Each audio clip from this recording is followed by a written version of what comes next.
arkadaşlar, örgü kanalıma hoş geldiniz. Kız bebeklerimiz için hem kolay hem de güzel modelli bir bebek elbisesi yaptım. Bugün bunun anlatımını sizlerle paylaşmak istiyorum. Ben küçük bir bebek için yaptım. 1 yaş ölçüde anlatıyorum bugün arkadaşlar.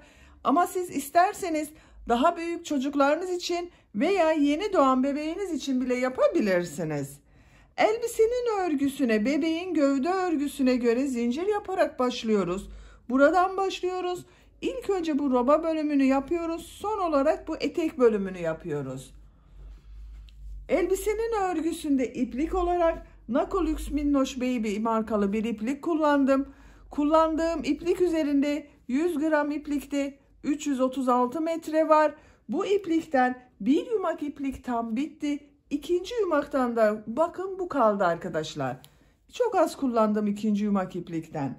Tığ olarak elimin sıklığına ve ipliğin kalınlığına uygun olarak 5 numara 3 milimetrelik tığ kullandım. Siz kullandığınız iplik üzerinde yazan numara tığları kullanırsanız çok iyi olacaktır. Benim kullandığım iplik üzerinde 2 numara tığ tavsiye edilmekte. Ben biraz yumuşak olsun diye 3 milimetrelik tığ kullandım. Eliniz çok sıkıysa siz de 3-3,5'la bu örgüyü yapabilirsiniz. Ben bugün bu ipliği kullandım arkadaşlar. Jile olarak yaptım ama siz koton iplik ile yazlık elbise olarak da yapabilirsiniz. Yazlık iplikler alırsanız yazlık bir elbise olur. Ben bugün jile olarak anlatıyorum bunu. Ölçülerini de size söylemek istiyorum. Bakın kol altının buradan gövde genişliğini ölçüyorum. 24 santimetre. Yüksekliğini ölçüyorum. Kol altının buradan etek ucuna kadar olan yükseklik 29 santimetre. Omuzdan tam yüksekliğini ölçüyorum. 38 santimetre.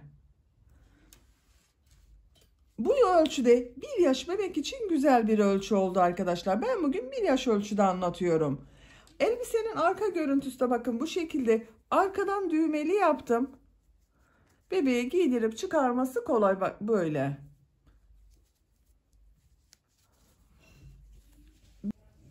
Bel örgüsünün buraya da bakın bir kurdale taktım. Siz bunu taksanız da olur, takmasanız da sade olarak da kullanabilirsiniz. Bu elbiseye takım olarak böyle güzel bir de bolero yaptım bakın. Giydirdiğimiz zaman üzerinde kullanılmak üzere güzel bir bolero yaptım. Siz de bunun gibi bir bolero yapmak isterseniz bu ölçüde 1 yaş ölçü için arkadaşlar anlatımını ben YouTube kanalıma yükledim. Sizler için bu bolero linkini ben bu videonun açıklama bölümüne ekliyorum. Siz izlediğiniz bu videonun açıklama bölümünde bulunan tığ işi bebek bolerosu linkine tıklarsanız bunun gibi güzel bir takım oluşturabilirsiniz. Bakın çok şık oluyor, çok güzel oluyor arkadaşlar. Hazırsanız hep birlikte bu güzel elbisemin örgüsüne başlayalım. Örgü kanalıma abone değilseniz abone olmayı unutmayın lütfen. Örgü kanalıma abone olmak ücretsiz. Örgü kanalıma ücretsiz abone olup orada bulunan zil şeklinde dokunarak açarsanız kanalıma video yüklediğim zaman ilk önce size bildirim gelir. Örgülerimden herkesten önce sizin haberiniz olur. İzlediğiniz videolarıma beğeni ve yorumlarınızı da yaparsanız çok sevinirim arkadaşlar. Hepinize kolay gelsin. İyi izlemeler.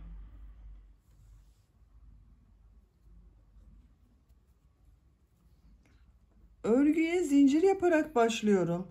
Zincir yapabilmek için ilk ilmeği yavaş gösteriyorum. Bakın ben bu şekilde yapıyorum. Size nasıl kolay geliyorsa ilk ilmeği öyle yapabilirsiniz. Zincirleri yapmaya başlıyorum.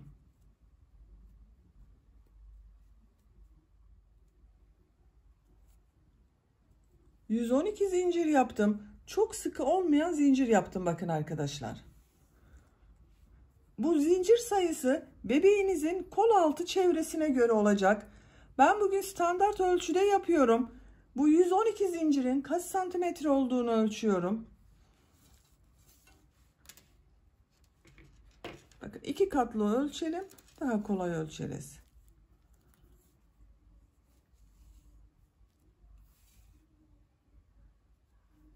...24 santimetre. Bakın bu şekilde açık haliyle 48 santimetre.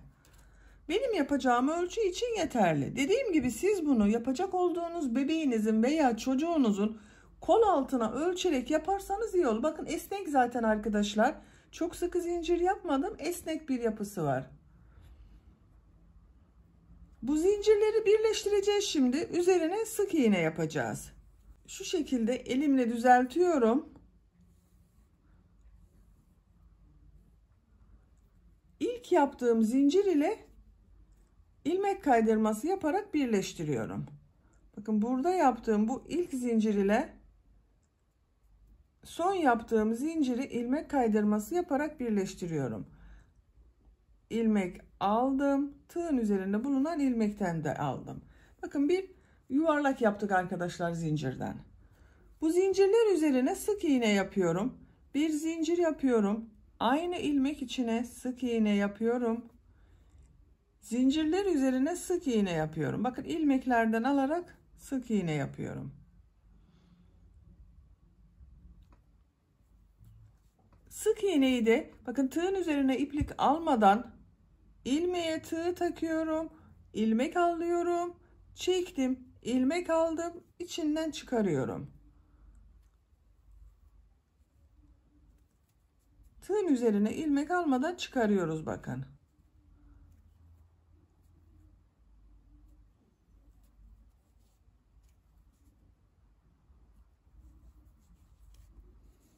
Bu şekilde. Zincirler üzerine sık iğneler yaparak sıra sonuna kadar devam edelim. Zincirler üzerine sık iğne yaparak sıra sonuna kadar tamamladım.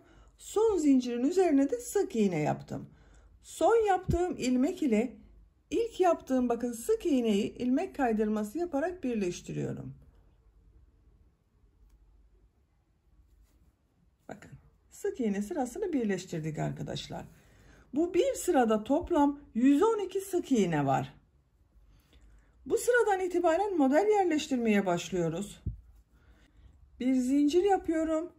Aynı ilmek içine sık iğne yapıyorum. İpliği tığın üzerine alıyorum. 3 ilmek atlıyorum. 1, 2, 3, 4. ilmek içine 3 trabzan, 2 zincir, 3 trabzan yapıyorum. 1, 2, 3, 2 zincir, aynı ilmek içine 3 trabzan daha yapıyorum.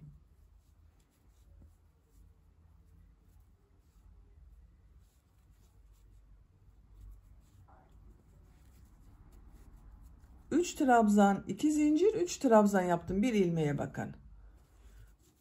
Tığın üzerine iplik almadan 3 ilmek atlıyorum. 1, 2, 3, 4. ilmek içine sık iğne yapıyorum.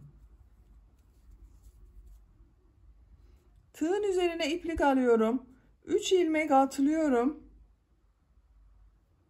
4. ilmek içine 3 trabzan, 2 zincir, 3 trabzan yapıyorum.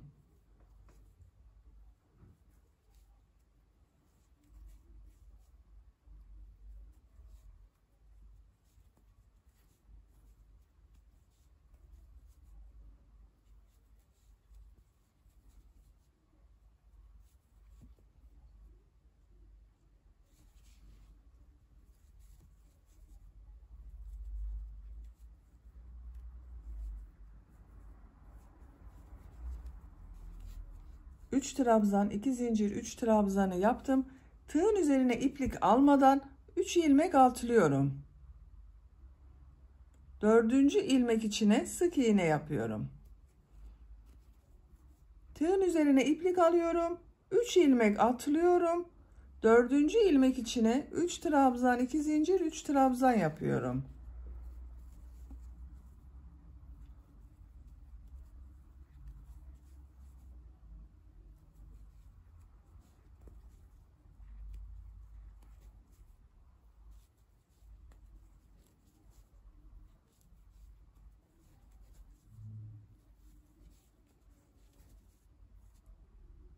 Üç ilmek atlıyorum. 4. ilmek içine sık iğne yapıyorum. Bakın modelleri böyle yerleştiriyoruz arkadaşlar. Bir ilmeğe 3 trabzan, 2 zincir, 3 trabzan yapıyorum. 3 ilmek atlıyorum. Bir sık iğne yapıyorum. 3 ilmek atlıyorum. Dördüncü ilmeğe yine 3 trabzan, 2 zincir, 3 trabzan yapıyorum. Sıra sonuna kadar devam edelim. Modelleri yaparak sıra sonuna kadar tamamladım. Sıra sonunda 1, 2, 3 ilmek kaldı. 3 ilmeği atlıyorum. Sıra başında yaptığım bu sık iğne ile ilmek kaydırma yaparak birleştiriyorum. İlmek kaydırmayı bakın bu şekilde yapıyorum. İlmek aldım, çektim. Tığın üzerinde bulunan ilmekten de çektim. İlmek kaydırması yaptık. Bakın modelleri yerleştirdik arkadaşlar. Bir sıraya kaç model yaptığımı sayıyorum. 1, 2, 3, 4, 5, 6, 7, 8, 9, 10, 11, 12, 13, 14. 14 model oldu bir sırada. 5 zincir yapıyorum. 1, 2, 3, 4, 5. Tığın üzerine iplik almadan burada yaptığım trabzanın bakın 2 zincirden önce bulunan bu trabzanın üzerine sık iğne yapıyorum. 2 zincir yapıyorum. Bu zincirleri atlıyorum. Bu ilmek üzerine sık iğne yapıyorum. 2 zincir yapıyorum. Tığın üzerine iplik alıyorum. 2 model ortasında yaptığım bu sık iğnenin üzerine trabzan yapıyorum. 2 zincir yapıyorum. Modelde yaptığımız bakın bu 2 zincirden önce bulunan trabzanın üzerine sık iğne yapıyorum. 2 zincir yapıyorum. 2 zinciri atlıyorum. Bu trabzanın üzerine sık iğne yapıyorum. 2 zincir. Tığın üzerine iplik alıyorum.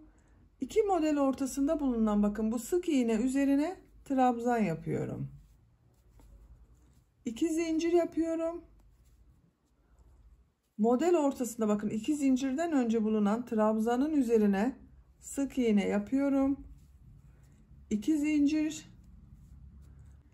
2 zinciri atlıyorum. Trabzanın üzerine sık iğne yapıyorum. 2 zincir yapıyorum.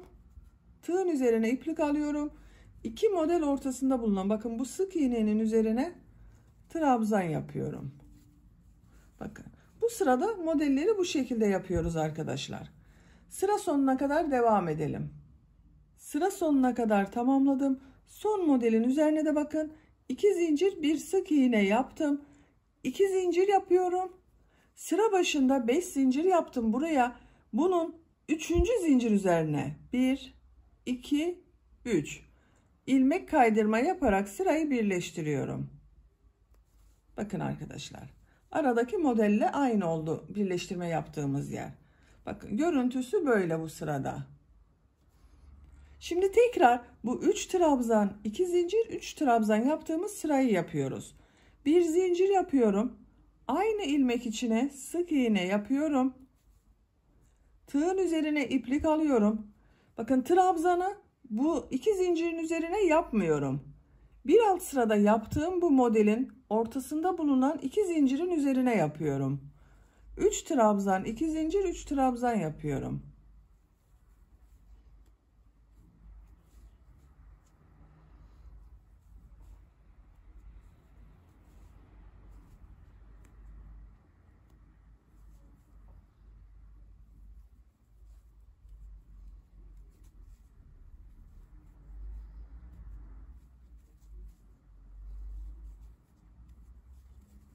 Üç trabzan, 2 zincir, 3 trabzanı yaptım. Tığın üzerine iplik almadan bu trabzanın üzerine bakın 2 model ortasında yaptığım trabzan vardı. Sık iğne yapıyorum. Tığın üzerine iplik alıyorum. İkinci modelin bakın bunun üzerine yapmıyorum. Model ortasında yaptığım bu 2 zincirin üzerine 3 trabzan, 2 zincir, 3 trabzan yapıyorum.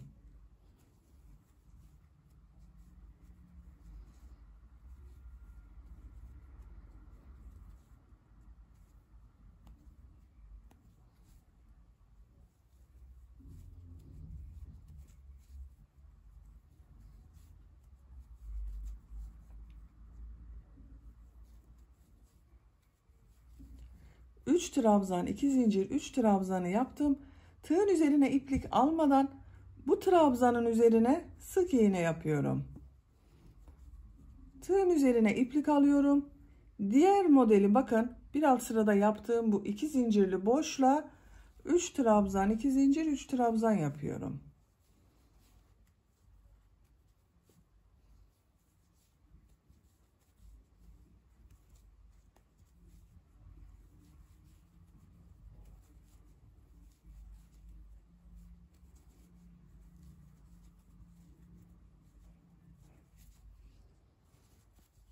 Trabzanın üzerine sık iğne yapıyorum. Bakın bu sırada da 3 trabzan, 2 zincir, 3 trabzan yapıyoruz. Bir alt sırada yaptığımız bu trabzanın üzerine sık iğne yapıyoruz. Sıra sonuna kadar devam edelim. Modelleri yaparak sıra sonuna kadar tamamladım. Son model ile sıra başında yaptığım bu sık iğneyi ilmek kaydırma yaparak birleştiriyorum. Bakın tığın üzerine iplik almadan sık iğne üzerine tığ taktım, ilmek aldım, çektim. Tığ üzerinde bulunan ilmekten de çektim. Bakın arkadaşlar ikinci model sırasını tamamladık. Toplam 14 model vardı. Bu 14 modelin 7 modelini ön bölüm, 7 modelini arka bölüm için yapacağız. Bu sıradan itibaren ön ve arka bölümleri ayrı ayrı öreceğiz. Bakın buraya bir işaret takalım. Kol altı olacak arkadaşlar burası. 2, 4, 6, 7 model sayıyorum. Diğer kol altında buraya yapıyorum bakın. Bu 7 model ön bölüm için olacak. 7 model de arka bölüm için olacak. Burada bakın bu ilk modelin ortasından itibaren modellere başlayacağız. Oraya geçiş yapıyorum. Bu sıradan itibaren örgüyü çevirerek öreceğiz arkadaşlar. Artık yuvarlak gitmeyecek örgümüz. Onun için çevirerek öreceğiz. Çevirerek öreceğimizden bu 2 zincir yaptığım sıradayı yapıyorum şu anda. Onu ters taraftan yapıyorum bakın. Örgüyü çeviriyorum. Bu model ortasına ilmek kaydırması yaparak geçiş yapıyorum. Bakın her ilmek üzerinden ilmek kaydırması yapıyorum.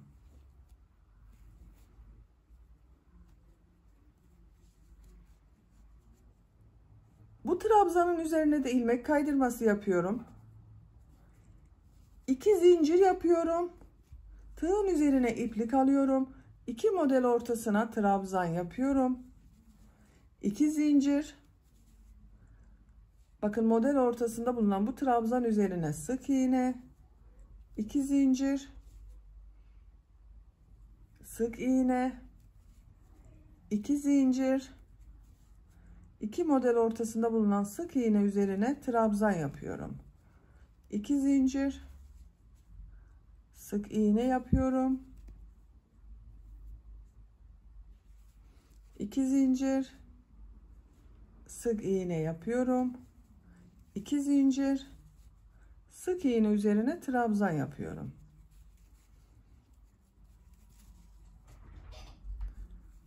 Sık iğne yapıyorum. 2 zincir yapıyorum. Sık iğne yapıyorum. 2 zincir. Sık iğne üzerine trabzan. 2 zincir. Sık iğne yapıyorum. 2 zincir.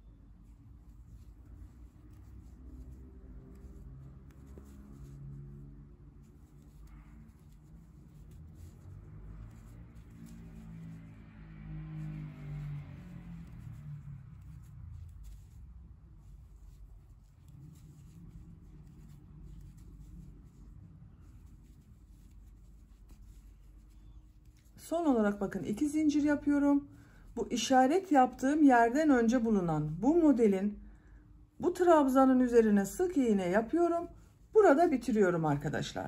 Bakın bu şekilde. Burası ön bölüm için olacak. Buradan örgüyü çevirerek öreceğiz. Bir zincir yapıyorum. Örgüyü çeviriyorum. İlmek kaydırması yaparak bakın bu trabzan yaptığım ilmeğin üzerine geçiş yapıyorum. İlmek kaydırması yapıyorum. trabzanın üzerine ilmek kaydırması yapıyorum. İpliği tığın üzerine alıyorum. 3 trabzan 2 zincir 3 trabzan yaptığım sıradayım. Bir alt sırada yaptığım bu modelin ortasında bulunan 2 zincir üzerine 3 trabzan 2 zincir 3 trabzan yapıyorum.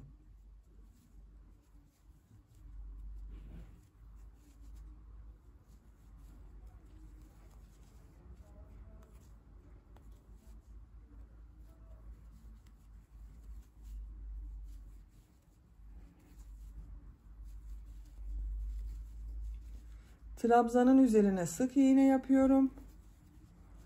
Model ortasına 3 trabzan 2 zincir 3 trabzan yapıyorum.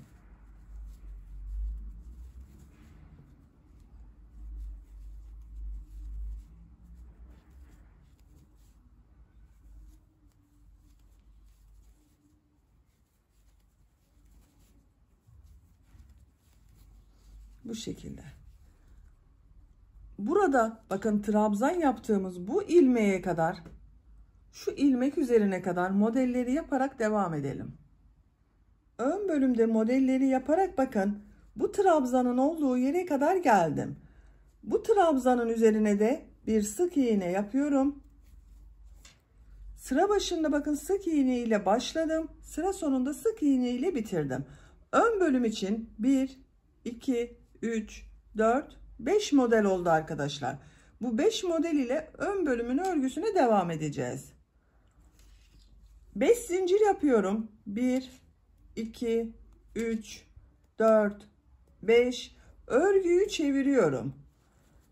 Bakın modelin ortasında bulunan bu 2 zincirden önceki trabzanın üzerine sık iğne yapıyorum.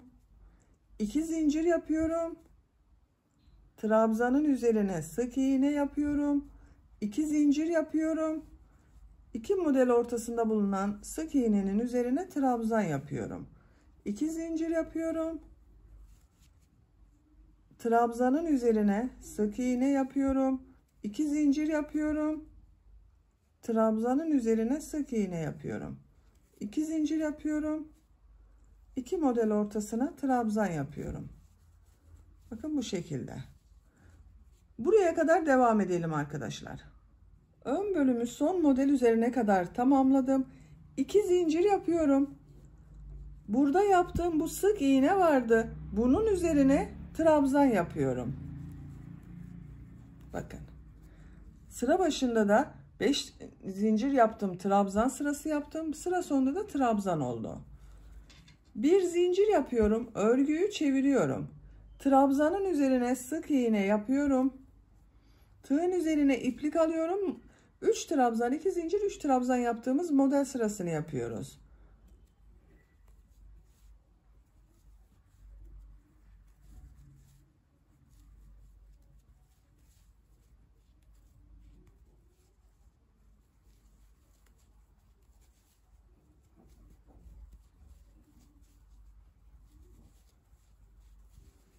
Üç trabzan 2 zincir 3 trabzan modeli yaptım.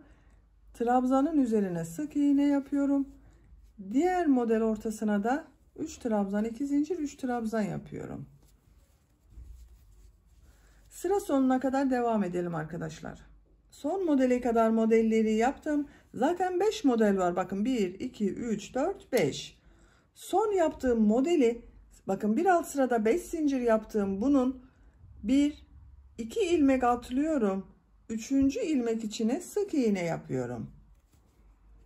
5 zincir yapıyorum. Örgüyü çeviriyorum.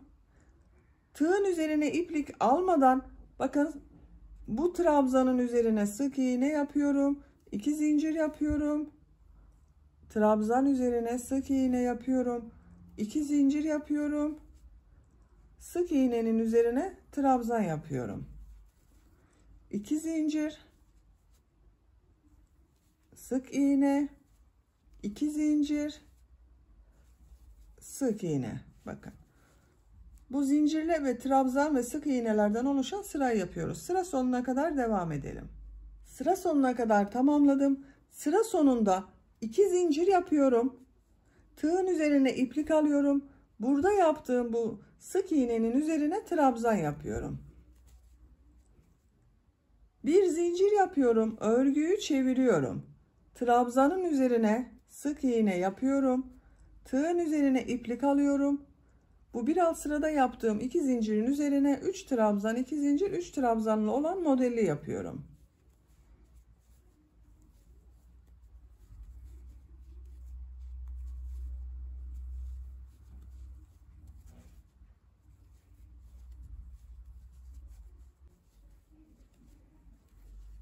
Tığın üzerine iplik almadan trabzan üzerine sık iğne yapıyorum. Diğer modelleri devam ediyorum. Bu şekilde. Modelleri yaparak buraya kadar devam edelim. Modelleri yaparak sıra sonuna kadar tamamladım. Son modeli burada yaptığım 5 zincir vardı. 1, 2 zincir atlıyorum. 3. zincir üzerine sık iğne yapıyorum. Bakın arkadaşlar. 5 model ile 5 sıra olarak tamamladım. 1, 2, 3, 4, 5. Bu sıradan itibaren yaka kesmesi yapacağız bu orta bölümde. 5 zincir yapıyorum. Örgüyü çeviriyorum. Bu trabzanın üzerine sık iğne yapıyorum. 2 zincir yapıyorum. Trabzan üzerine sık iğne yapıyorum. 2 zincir yapıyorum. Sık iğnenin üzerine trabzan yapıyorum. 2 zincir. Bakın bu trabzanın üzerine bir sık iğne yapıyorum. Burada bitiriyorum. Omuzları yapacağız arkadaşlar. Bakın bu şekilde. Buradan geriye dönüş yapacağız. 2 zincir yapıyorum.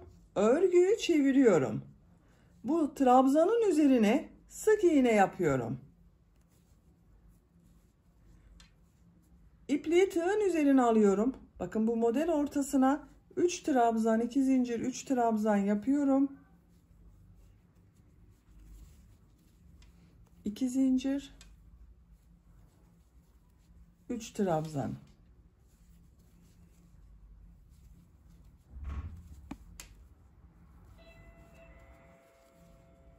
Sıra sonunda 5 zincir vardı. 1, 2 ilmek atlıyorum. 3. ilmeğe sık iğne yapıyorum. Bu şekilde oldu bakın arkadaşlar. 5 zincir yapıyorum. Bakın burası kol tarafı olacak. Örgüyü çeviriyorum. Trabzanın üzerine sık iğne yapıyorum. 2 zincir yapıyorum. Trabzanın üzerine sık iğne yapıyorum. 2 zincir yapıyorum. Tığın üzerine iplik alıyorum. Bu sık iğnenin üzerine trabzan yapıyorum. Buradan geri dönüyorum. Bir zincir yapıyorum. Örgüyü çeviriyorum. Bu ilmek üzerine sık iğne yapıyorum. Tığın üzerine iplik alıyorum. Model ortasına 3 trabzan, 2 zincir, 3 trabzan yapıyorum.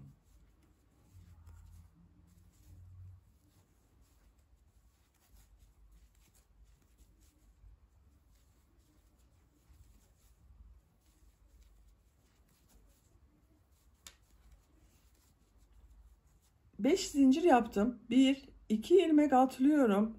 3. ilmeğe sık iğne yapıyorum. Bakın arkadaşlar, omuz örgüsü bu bir model ile devam ediyor. 5 zincir yapıyorum. Örgüyü çeviriyorum. Sık iğne yapıyorum. 2 zincir. Sık iğne. 2 zincir. Sık iğnenin üzerine trabzan yapıyorum. Bir zincir yapıyorum. Örgüyü çeviriyorum. Trabzanın üzerine sık iğne yapıyorum. Tığın üzerine iplik alıyorum. Model ortasına 3 trabzan, 2 zincir, 3 trabzan yapıyorum.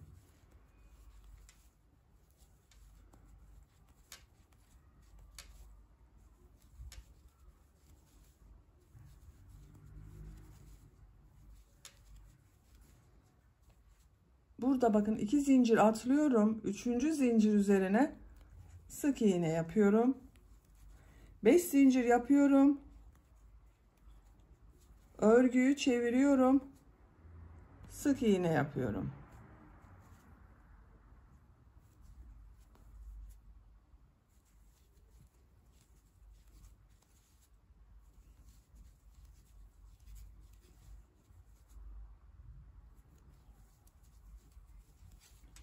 Bu şekilde. Başlangıçtan kaç model olduğunu sayıyorum. 1, 2, 3, 4, 5, 6, 7, 8. 2 model daha yapalım. Toplam başlangıçtan itibaren 10 model sırasına tamamlayalım bu bölümü arkadaşlar. Modelleri tamamladım. Başlangıçtan itibaren sayıyorum bakın. 1, 2, 3, 4, 5, 6, 7, 8, 9, 10 model oldu arkadaşlar. İpliği burada kesiyorum. Bak en son sık iğne yaptım. İpliği kesiyorum. Bak, yaka kesimi yaptığım yerden sonra model sırası olarak omuzlara gelecek olan yeri yaptım. Santimetre olarak da ölçüyorum. Şu şekilde ölçüyorum. 14,5 santimetre yükseklik var. Şimdi diğer tarafı yapacağız. Bakın. Bunun aynısını buraya da yapacağız.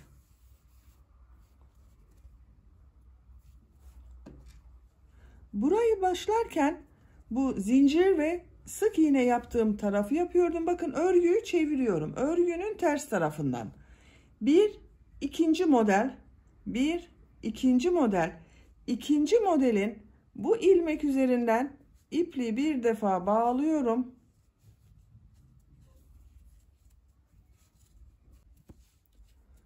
Bu ilmekten bir ilmek yapıyorum. Bir zincir yapıyorum. Aynı ilmek içine sık iğne yapıyorum. 2 zincir yapıyorum. Tığın üzerine iplik alıyorum. 2 model ortasında bulunan sık iğnenin üzerine trabzan yapıyorum. 2 zincir yapıyorum. Trabzanın üzerine sık iğne yapıyorum. 2 zincir yapıyorum. Trabzan üzerine sık iğne yapıyorum. 2 zincir yapıyorum. Tığ üzerine iplik alıyorum. Burada bulunan bakın sık iğnenin üzerine trabzan yapıyorum. Bir zincir yapıyorum. Örgüyü çeviriyorum. İlk ilmek üzerine sık iğne yapıyorum. İpliği tığın üzerine alıyorum. Bu modelin ortasına 3 trabzan, 2 zincir, 3 trabzan yapıyorum.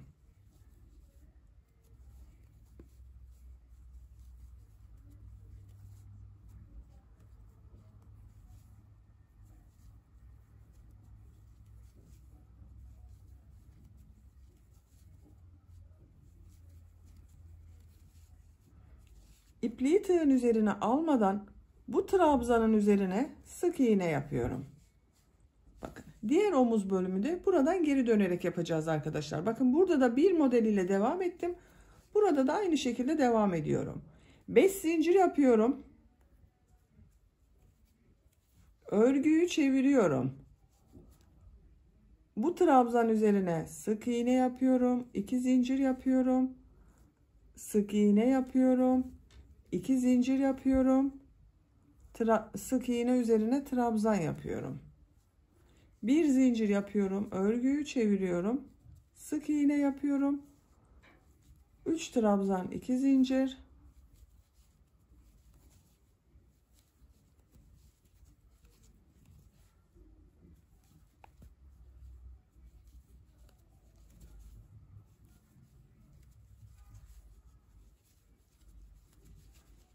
İpliği tığın üzerine almadan burada yaptığım 5 zincirin 1, 2 zincir atlıyorum. 3. zincir üzerine sık iğne yapıyorum. 5 zincir yapıyorum. Örgüyü çeviriyorum. Bu ilmek üzerine sık iğne yapıyorum. Bu şekilde devam ediyoruz arkadaşlar. Bunu yaptığımız gibi model sırasını devam edelim, tamamlayalım.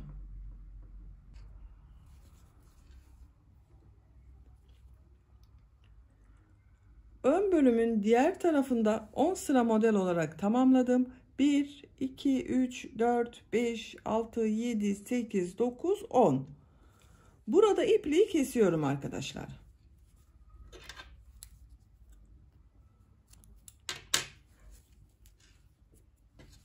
Bakın ön bölümün örgüsünü tamamladık. Yaka kesimini yaptık. Bu şekilde oldu. Omuzlara gelecek olan yerde de birer model ile devam ettim. Şimdi arka bölümün örgüsünü yapacağız. Arka bölümü çeviriyorum.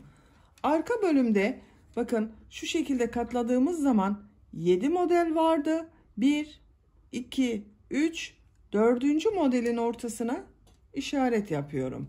Bakın burada da 1, 2, 3 model var. Buradan başlayacağız arka bölümün örgüsüne. Arka bölümü 2 parça halinde örüyorum. Düğmeli yapacağız arkadaşlar. Bebeğin başına giydirip çıkarması kolay olsun diye. Örgünün ters tarafındayım. Bu zincir yaptığım sırayı yapacağız arkadaşlar. Kol tarafından başlayalım. Bakın ön bölümü bu işaret yaptığım buradan sonra ilk modelin bu ilmek üzerinden başladım. Arka bölümü de bu işaretten sonra olan bu modelin bu ilmekten başlıyorum. İpliği bir defa bağlıyorum. Bu ilmekten bir ilmek yapıyorum. 2 zincir yapıyorum. Tığın üzerine iplik alıyorum. Bu sık iğnenin üzerine trabzan yapıyorum. 2 zincir, sık iğne, 2 zincir, sık iğne, 2 zincir, trabzan yapıyorum. Bu işaret yaptığımız yere kadar modelleri aynı şekilde devam ediyorum.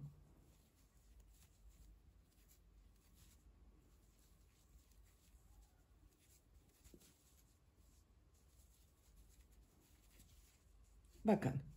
En son trabzanı yaptım. İşaret yaptığımız yere 2 zincir yapıyorum. Bu 2 zincirli boşluğa sık iğne yapıyorum. 3 zincir yapıyorum. Örgüyü çeviriyorum. Bu bir model vardı bakın, 3 trabzan 2 zincir 3 trabzan yapıyorduk modelde. Yarım modeli bu taraf için, yarım modeli de diğer taraf için yapacağız. Buraya yarım model yapıyorum. Yarım model içinde 3 trabzan yapıyorum. Bakın bu 2 zincirli boşluğa 2 trabzan yapıyorum. Bu 3 zincirde 1 trabzan oluyor. 1, 2, 3. İpliği tığın üzerine almadan bakın bu ilmek üzerine sık iğne yapıyorum. İpliği tığın üzerine alıyorum. Model ortasına 3 trabzan, 2 zincir, 3 trabzan yapıyorum.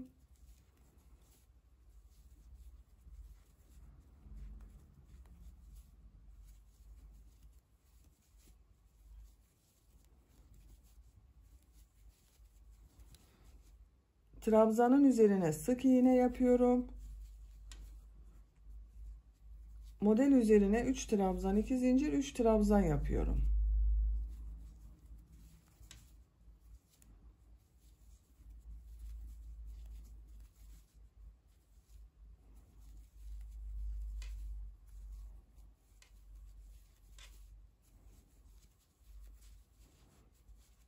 Trabzanın üzerine sık iğne yapıyorum. Buradan geriye dönüyorum arkadaşlar. Devam etmiyorum. Bakın bu modelin üzeri boş kalacak. 5 zincir yapıyorum. 2, 3, 4, 5. Örgüyü çeviriyorum. Bu ilmek üzerine sık iğne yapıyorum. Artık kol tarafından başka kesme yapmayacağız, eksiltme yapmayacağız. Bu bir trabzan ile devam edeceğiz. 2 zincir yapıyorum. Sık iğne yapıyorum. 2 zincir yapıyorum. Trabzan yapıyorum. 2 zincir. Sık iğne. 2 zincir. Sık iğne. 2 zincir. Trabzan yapıyorum. 2 zincir yapıyorum. Bu en son yaptığım, bakın. Burada bir üst zincir yaparak bir trabzan yaptım. Boşluğa tığ takıyorum. Sık iğne yapıyorum. 3 zincir yapıyorum. Örgüyü çeviriyorum. Bu yaptığımız bakın sık iğne var. Bunun bu ilmek içine, şu zincir yapmıştım, onun içine 2 trabzan yapıyorum. 1, 2. Bu üst zincirde 1 trabzan, 3 trabzan oldu. Trabzanın üzerine sık iğne yapıyorum. Model ortasına 3 trabzan, 2 zincir, 3 trabzan yapıyorum.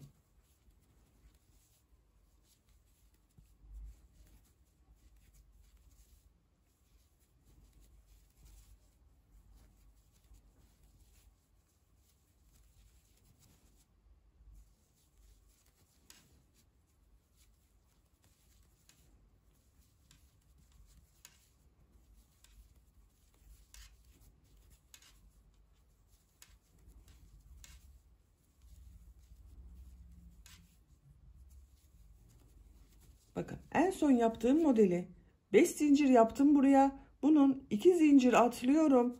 3. zincir üzerine sık iğne yapıyorum. 5 zincir yapıyorum. Örgüyü çeviriyorum. Sık iğne yapıyorum. 2 zincir, sık iğne, 2 zincir, trabzan, 2 zincir, sık iğne, 2 zincir, sık iğne, 2 zincir, trabzan, 2 zincir yapıyorum. Bu 3 zincir yaptığım, bakın bu boşluğa sık iğne yapıyorum. 3 zincir yapıyorum, buradan geriye dönüyorum. Bu bakın sık iğnenin altında bulunan boşluğa 2 trabzan yapıyorum. 1 2 yaptığım trabzanı bunun üzerine sık iğne olarak tutturuyorum. Bakın burada arka bölümün ortasında yarım model olarak 3 trabzan şeklinde devam ediyoruz arkadaşlar. Kol tarafından da bu zincirler ile devam ediyoruz. Bakın bu şekilde düz devam ediyoruz. Arka bölümün örgüsünü bu 2 tam model, 1 yarım model şeklinde 9 sıra olarak tamamlayalım. Arka bölümün örgüsünü 2,5 model ile 9 sıra olarak tamamladım. 1 2 3 4 5 6 7 8 9. 9 sıra model sırası oldu. 10. sıradayız. Ön bölümleri bakın 1 2 3 4 5 6 7 8 9 10 sıra yaptım. Arka bölümü de 10 sıra yapacağız.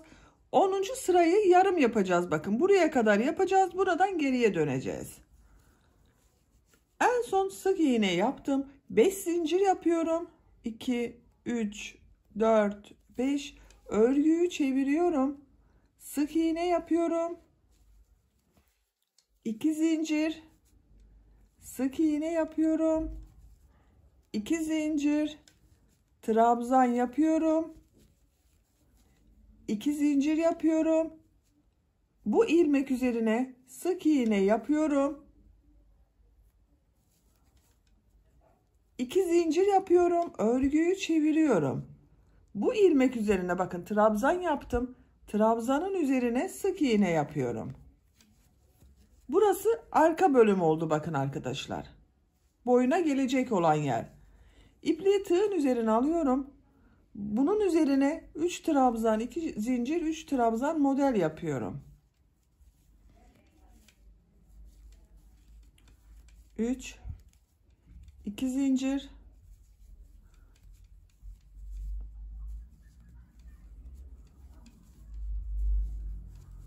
3 trabzan, 2 zincir atlıyorum. 3. zincir üzerine sık iğne yapıyorum. 10 sıra modeli yaptım bakın arkadaşlar.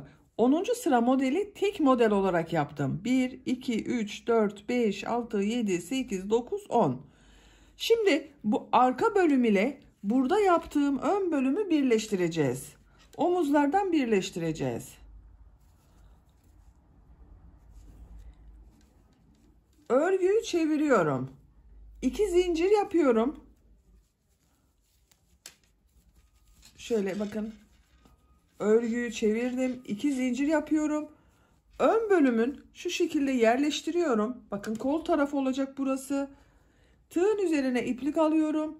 Ön bölümün kol tarafında bulunan bu sık iğne üzerine trabzan yapıyorum. 2 zincir yapıyorum. Bu ilmeğe tığ takıyorum. Karşıdan da bakın ön bölümde bulunan bu ilmeğe tığ taktım. Sık iğne yapıyorum. 2 zincir yapıyorum. Bu ilmeğe tığ takıyorum. Karşıdan da bu ilmeğe tığ takıyorum.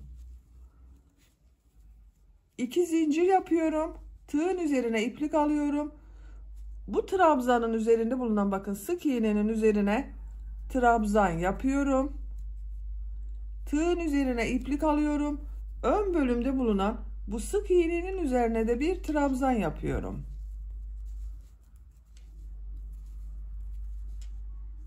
Bakın bu şekilde birleştirdik. Düz tarafının görüntüsüne bakalım.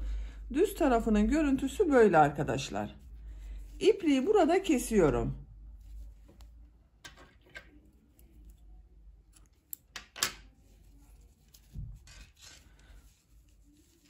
Bakın. Arka bölümü yaptık.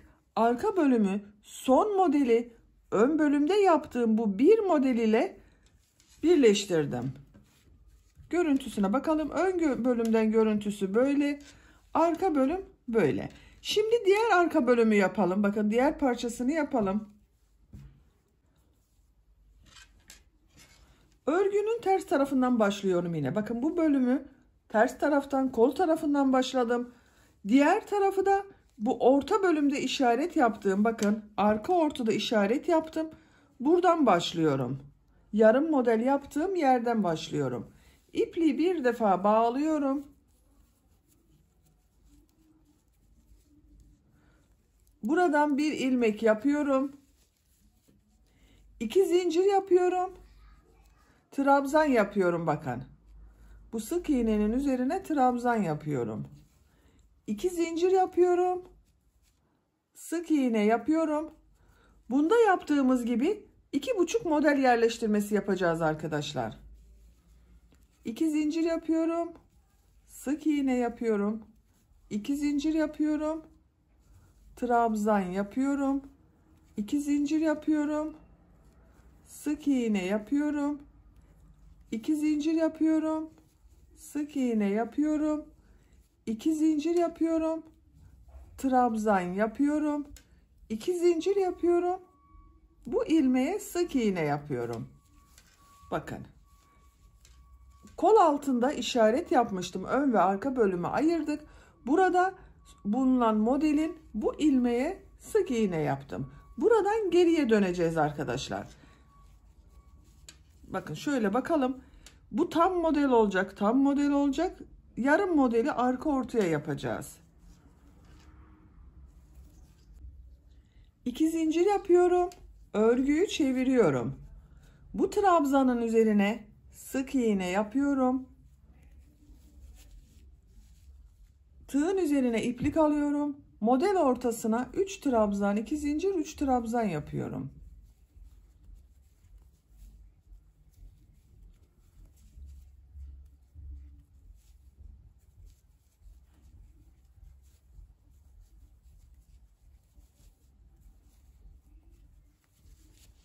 Trabzanın üzerine sık iğne yapıyorum. Model üzerine 3 trabzan, 2 zincir, 3 trabzan yapıyorum.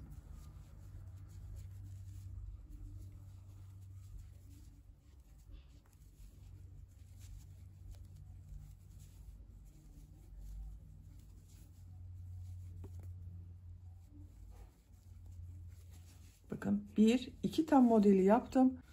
Bu arka ortada işaret yaptığım yere yarım model olan 3 trabzanı yapıyorum. Tığın üzerine iplik alıyorum. Bakın bu işaretli yere 3 trabzan yapıyorum. 1 2 3 şekline bakalım arkadaşlar. Bakın.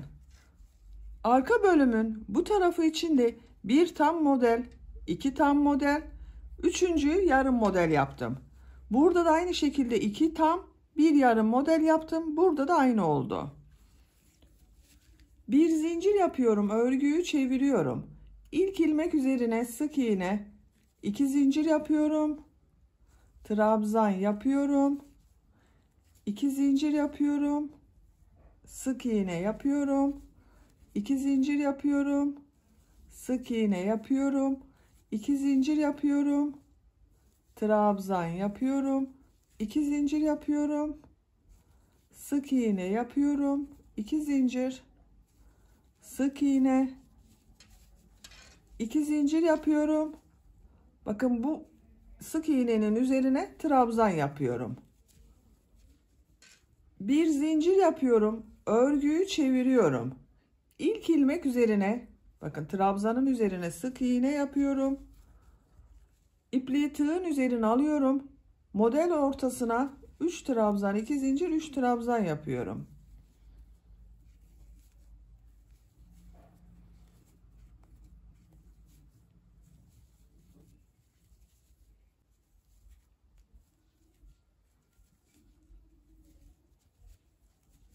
Üç trabzan, 2 zincir, 3 trabzan yaptım. Trabzanın üzerine sık iğne yapıyorum. Diğer model ortasına da 3 trabzan, 2 zincir, 3 trabzan yapıyorum.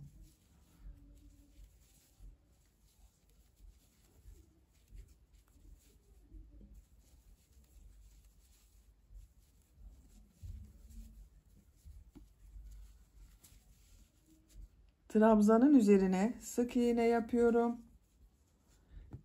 İpliği tığın üzerine alıyorum. Bakın bu 3 trabzanın üzerine son ilmek üzerine bir sık iğne yaptım. Burada bulunan ilmeğe bakın. Sık iğnenin altında bulunan bu ilmeğe 3 trabzan yapıyorum. 1 2 3 bir zincir yapıyorum. Örgüyü çeviriyorum. İlk ilmek üzerine sık iğne yapıyorum. 2 zincir yapıyorum. Sık iğnenin üzerine trabzan, 2 zincir, sık iğne, 2 zincir, sık iğne, 2 zincir, trabzan, 2 zincir, sık iğne, 2 zincir, sık iğne, 2 zincir. Bakın bu sık iğnenin üzerine trabzan yapıyorum. Bir zincir yapıyorum. Örgüyü çeviriyorum. İlk ilmek üzerine sık iğne yapıyorum. Model üzerine 3 trabzan, 2 zincir, 3 trabzan yapıyorum.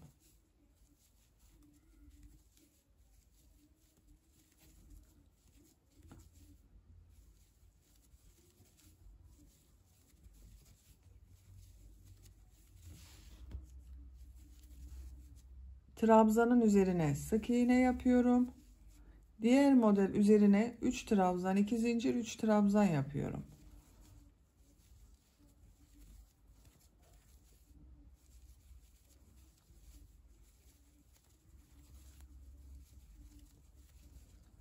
Trabzanın üzerine sık iğne yapıyorum.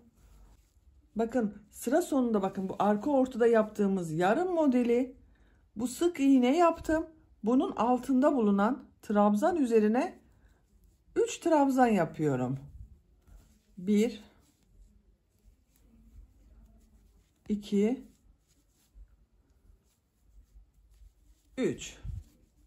Bakın bu tarafta da 1 2 üçüncüyü yarım model yaptım. Bir zincir yapıyorum, örgüyü çeviriyorum, sık iğne yapıyorum, 2 zincir, trabzan, 2 zincir, sık iğne. Bu şekilde devam ediyoruz arkadaşlar. Bakın bu tarafın örgüsünde aynı burası gibi yapacağız. Bakın aynı oldu şekil olarak. Bir yarım model yaptık, 2 tam model yaptık. Kol tarafı burası, arka orta burası. Burayı 9 sıra yaptık. 10. sırada bir model yaptık. Bunu da aynı şekilde yapacağız. 9 sıra model sırası tamamlayalım gelelim. Diğer tarafın örgüsünde 9 sıra model sırası yaptım. Sayıyorum. 1, 2, 3, 4, 5, 6, 7, 8, 9. Bakın arkadaşlar. Bu tarafı da 9 sıra olarak yaptım. Kol tarafında bir modeli ön bölüm ile birleştirdim. Buradan da bakın bu modele bir model ekleyeceğiz. Bu modeli 10 sıra olarak tamamlayacağız arkadaşlar. O modele geçmek için bakın burayı ilmek kaydırması yaparak buraya kadar devam ediyorum. Bir zincir yapıyorum, örgüyü çeviriyorum. Bu ilmeğe tığ takıyorum, ilmek kaydırma yapıyorum. Diğer ilmeğe tığ takıyorum, ilmek kaydırma yapıyorum. İlmek kaydırma yapıyorum. İlmek kaydırma yapıyorum. Her ilmekten ilmek kaydırması yapıyorum bakın.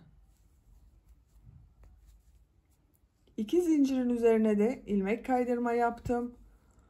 Bu ilmek üzerine ilmek kaydırma yapıyorum. Bakın düz tarafının görüntüsü böyle arkadaşlar. Burada da bakın burayı boş bıraktık. Kol tarafında olan modeli 10. sırayı yaptım. Burada da aynısını yapacağız. 2 zincir yapıyorum.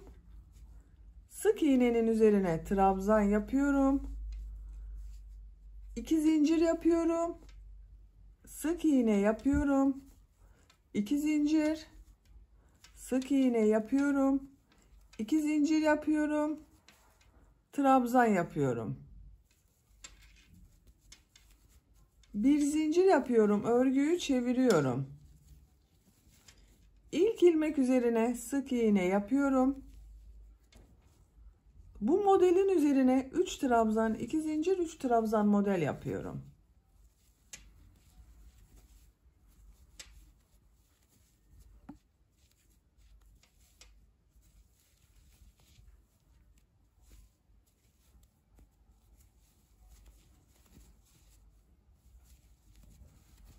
Üç trabzan, 2 zincir, 3 trabzanı yaptım. Bu ilmek üzerine sık iğne yapıyorum.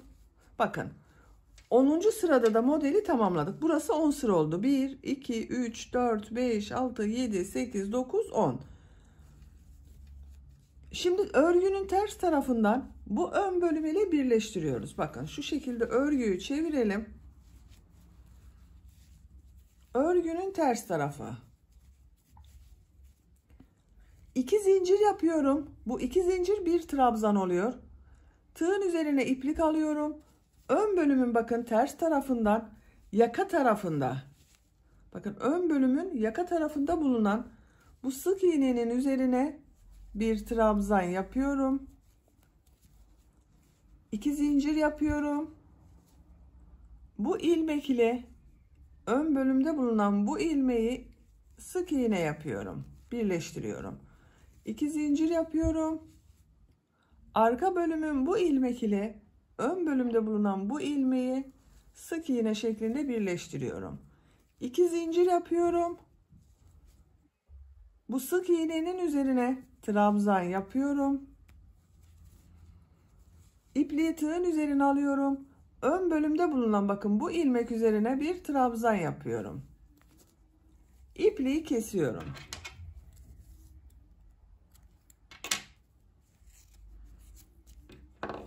Bakın arkadaşlar. Örgünün düz tarafına bakalım. Birleştirme yaptığımız zaman bu şekilde bakın model birbirini takip etti. Omuzdan birleştirme yaptık. Roba bölümünü tamamladık bakın. Bu şekilde arka bölümün görüntüsü de böyle oldu.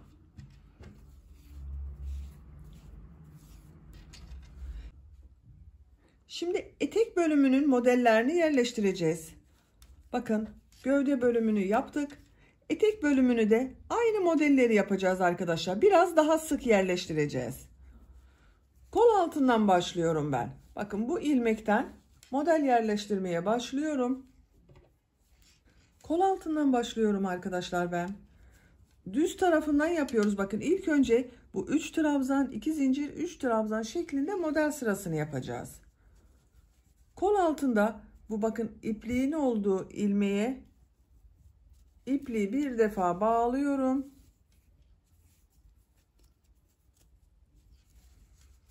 Bu ilmekten ilmek yapıyorum. Bir zincir yaptım, sağlamlaştırdım. Tığın üzerine iplik alıyorum. Bir ilmek atlıyorum. İkinci ilmek bakın. Üzerine 3 trabzan, 2 zincir, 3 trabzan yapıyorum. 1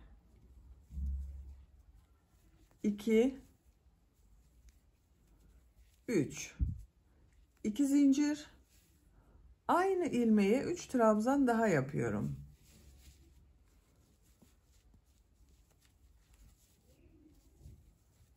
3. Bakın örgüye ilk başladığımızda yaptığımız zincirlerin üzerine yapıyoruz etek örgüsünü arkadaşlar. Sık iğne yaptım bu zincirler üzerine. Ters taraftan da etek örgüsünü yerleştiriyorum. 2 ilmek atlıyorum. 1, 2, 3. ilmeğe sık iğne yapıyorum. Tığın üzerine iplik alıyorum. 1 ilmek atlıyorum. 2. ilmeğe 3 trabzan, 2 zincir, 3 trabzan yapıyorum. 2, 3, 2 zincir, 3 trabzan yapıyorum.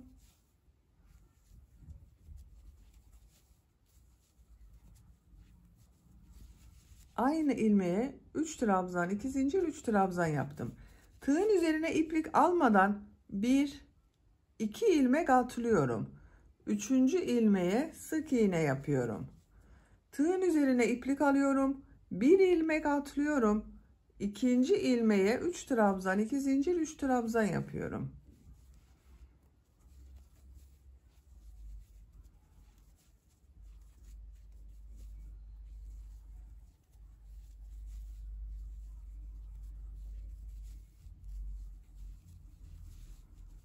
İki ilmek atlıyorum. 3. ilmeğe sık iğne yapıyorum.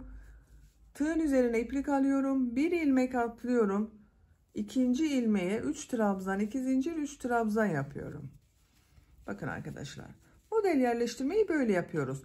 Etek bölümünün örgüsünü, bu gövde bölümünü yaptığımız model yerleştirmesinden bakın daha sık yapıyoruz. Biraz dökümlü olsun istiyorum etek bölümü.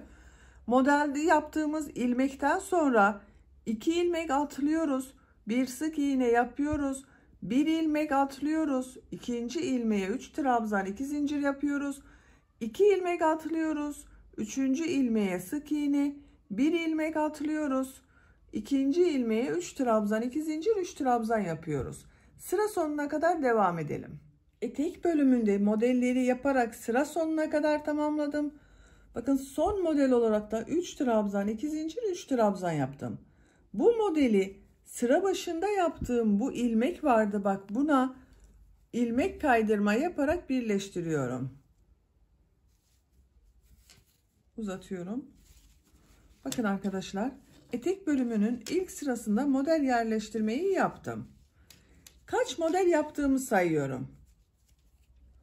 1, 2, 3, 4, 5, 6, 7, 8, 9, 10, 11, 12, 13, 14, 15, 16, 17, 18, 19, 20, 21, 22.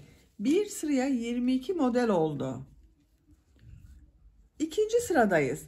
İkinci sırada bu zincir ve sık iğneler yaptığımız sırayı yapıyoruz. Örgüyü çevirmiyoruz etek bölümünde arkadaşlar. 5 zincir yapıyorum. 1, 2, 3, 4, 5. Bu ilmek üzerine sık iğne yapıyorum.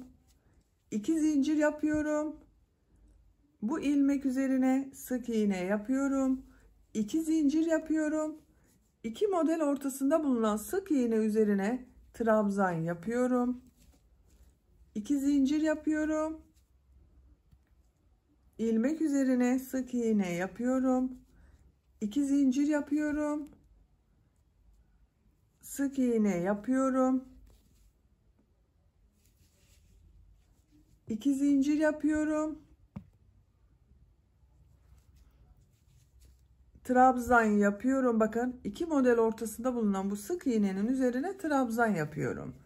2 zincir yapıyorum. Sık iğne yapıyorum. 2 zincir yapıyorum.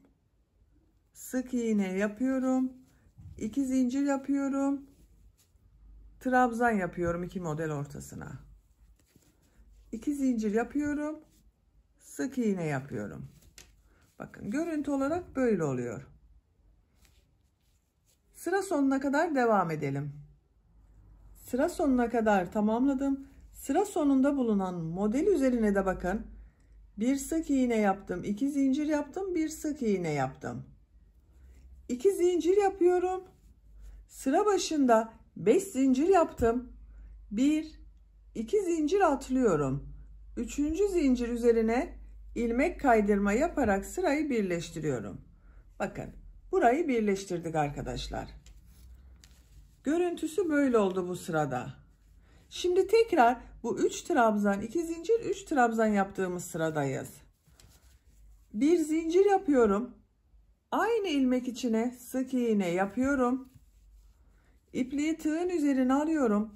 Model ortasında bulunan bakın bu 2 zincirli boşluğa 3 trabzan, 2 zincir, 3 trabzan yapıyorum. 1 2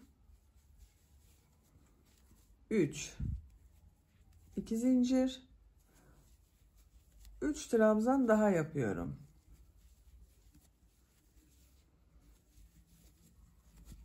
Bakın model ortasına 3 trabzan, 2 zincir, 3 trabzan yaptım. Trabzanın üzerine sık iğne yapıyorum. Tığın üzerine iplik alıyorum. Diğer model ortasına da 3 trabzan, 2 zincir, 3 trabzan yapıyorum.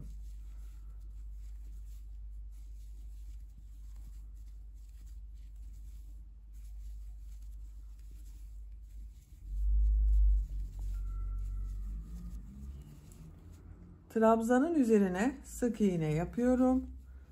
Tığın üzerine iplik alıyorum. Diğer model ortasına da 3 trabzan, 2 zincir, 3 trabzan yapıyorum. Modeller bu şekilde devam ediyor. Bakın arkadaşlar. Model ortasına 3 trabzan, 2 zincir, 3 trabzan yapıyoruz. Trabzanın üzerine sık iğne, diğer model üzerine de 3 trabzan, 2 zincir, 3 trabzan yapıyoruz. Sıra sonuna kadar devam edelim. Modelleri sıra sonuna kadar tamamladım. Son yaptığım modeli sıra başında yaptığım bu sık iğne ile ilmek kaydırma yaparak birleştiriyorum. Bakın sırayı birleştirdim arkadaşlar. 5 zincir yapıyorum. 1 2 3 4 5.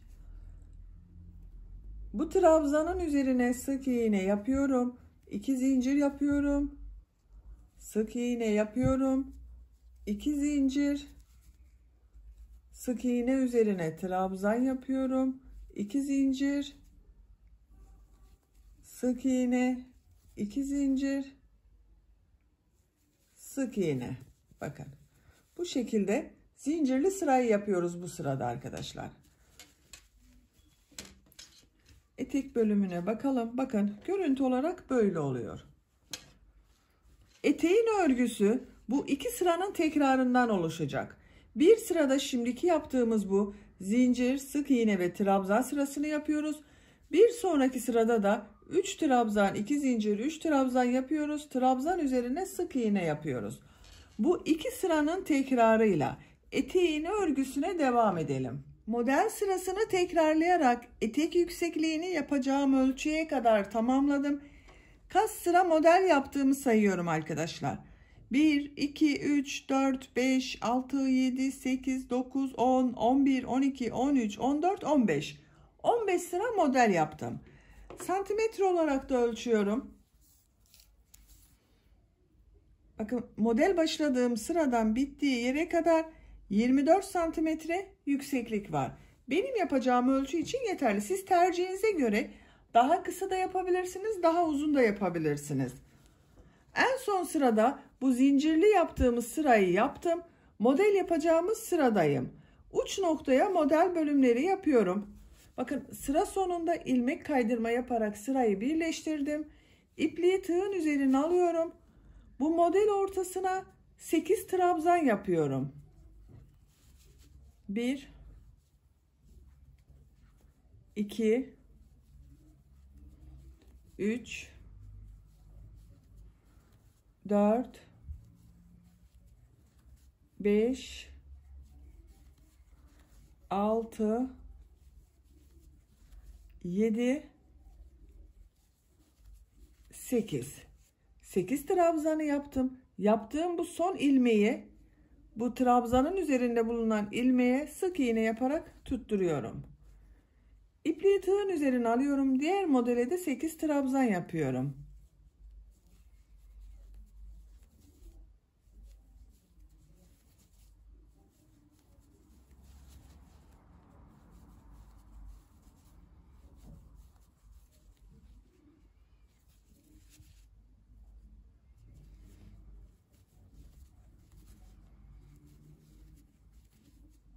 trabzanın üzerine sık iğne yapıyorum.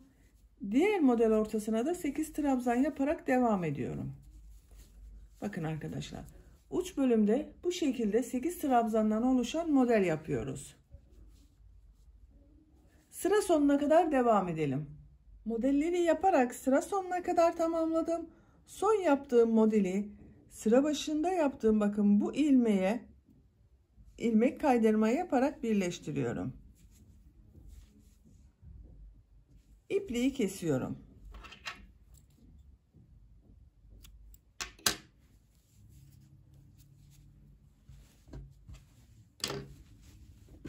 Bakın.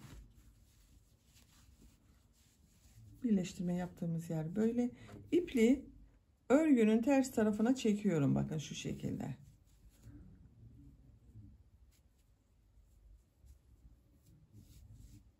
İpliğin ucunu kaybediyorum.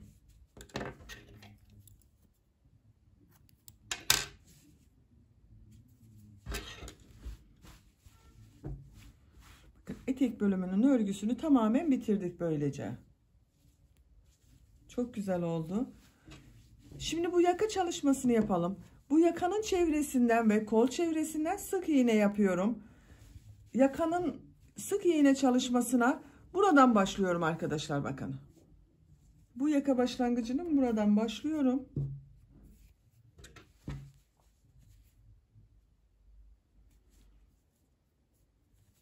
Bir ilmek yaptım. Sağlamlaştırıyorum.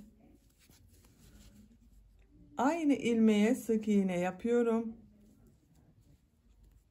Diğer, bakın, ilmekleri de sık iğne yapıyorum. Trabzan aralığına 2 sık iğne yapıyorum. Buraya bir sık iğne yapıyorum. Bu trabzan sırası var. Bakın, bunlara 2 sık iğne yapıyorum. O zaman güzel denk geliyor.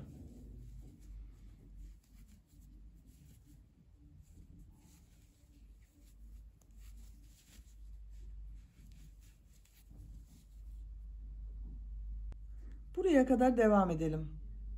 Sık iğne yaparak, bakın, buraya kadar geldim. Burada bir trabzan sırasına sık iğne yapmıyorum arkadaşlar. Çok açık olsun istemiyorum arkası.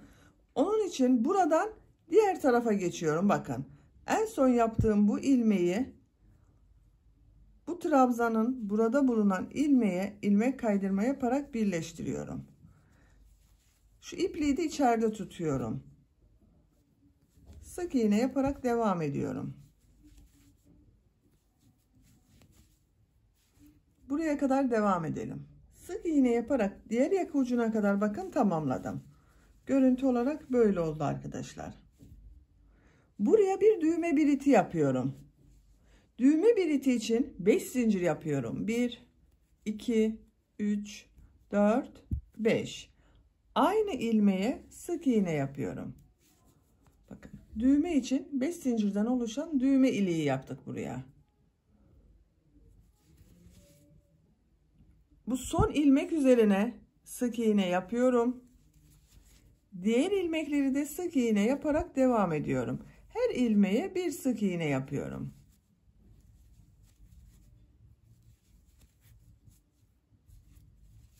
Bakın, karşıya düğmesini dikeceğiz. Şu şekilde kullanacağız arkadaşlar. Yakanın çevresinde sık iğneler yapalım. Bu ön yakada da arkadaşlar sık iğneler yapacağız. Başladığımız yere kadar devam edelim. Yakanın çevresinde sık iğneler yaparak, bakın, başladığımız yere kadar tamamladım. Görüntü olarak böyle oldu arkadaşlar.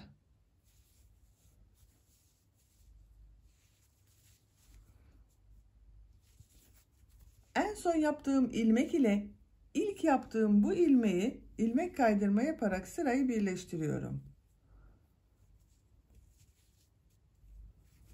İpliği kesiyorum.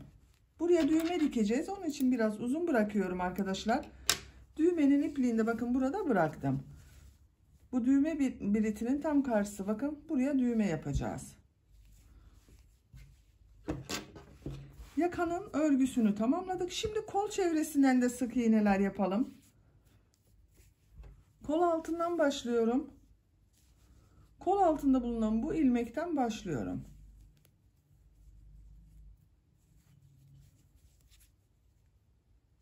sık iğne yapıyorum. Her ilmeğe bir sık iğne yapıyorum.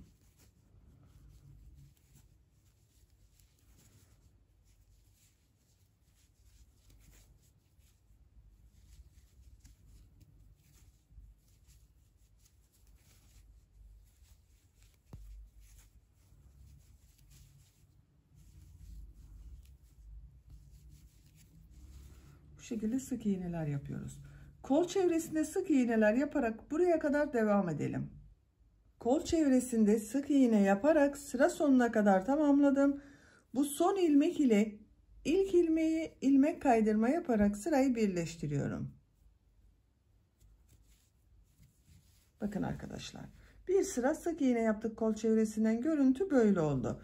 Siz kolu bu şekilde bırakabilirsiniz isterseniz, ama ben bir sıra daha sık iğne yapmak istiyorum. Kol bölümü daha belirgin olsun istiyorum. Bir zincir yapıyorum. Aynı ilmeğe sık iğne yapıyorum. Diğer ilmekleri de sık iğne yaparak devam ediyorum.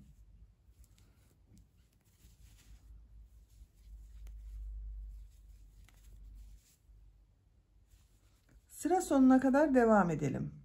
Sık iğne yaparak sıra sonuna kadar tamamladım. Son ilmek ile ilk ilmeği ilmek kaydırma yaparak sırayı birleştiriyorum.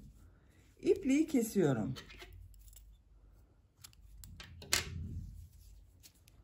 Bakın arkadaşlar, kol çevresinde 2 sıra sık iğne yaptım. Görüntü olarak böyle oldu. Diğer kolun örgüsünde ben tamamladım. Bakın bu şekilde. Siz de bu kolun örgüsünü yaptığımız gibi diğer kolun örgüsünde yapabilirsiniz. Böylece elbisenin örgüsünü tamamen bitirmiş olduk. Bakın çok güzel ve çok şık oldu. Hem de çok kolay bir model. Arka örgüsüne bakalım. Bakın bu şekilde düğme iliği yaptığım yerin tam karşısına, bakın buraya bir tane düğme diktim. Şu şekilde takabiliyorum.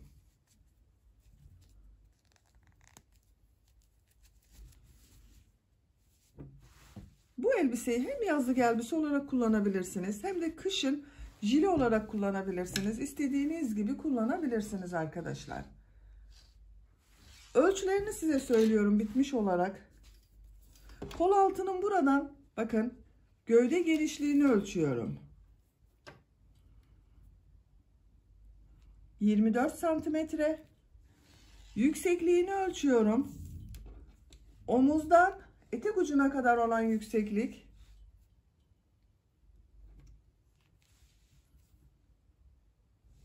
38 santimetre. Kol altından etek ucuna kadar olan yüksekliği ölçüyorum. 29 santimetre. Roba yüksekliğini de ölçelim. Bakın buraya arkadaşlar. 14 santimetrede bu yükseklik var. Omuzlarını da ölçmek istiyorum. Bazı arkadaşlar soruyor bunu. 4 santimetrede bakın omuz örgüsü var. Böylece bir örgü anlatımının da sonuna gelmiş oldum. Beni dinlediğiniz ve izlediğiniz için hepinize çok teşekkür ederim. Örgü kanalıma abone değilseniz abone olmayı unutmayın lütfen. Örgü kanalıma abone olmak ücretsiz. Örgü kanalıma ücretsiz abone olup orada bulunan zil şeklinde dokunarak açık yaparsanız kanalıma video yüklediğim zaman ilk önce size bildirim gelir. Örgülerimden herkesten önce sizin haberiniz olur. İzlediğiniz videolarıma beğeni ve yorumlarınızı da yaparsanız çok sevinirim arkadaşlar. Sizlerle yeni örgülerde görüşmek dileğiyle. Hoşça kalın, sevgiyle kalın.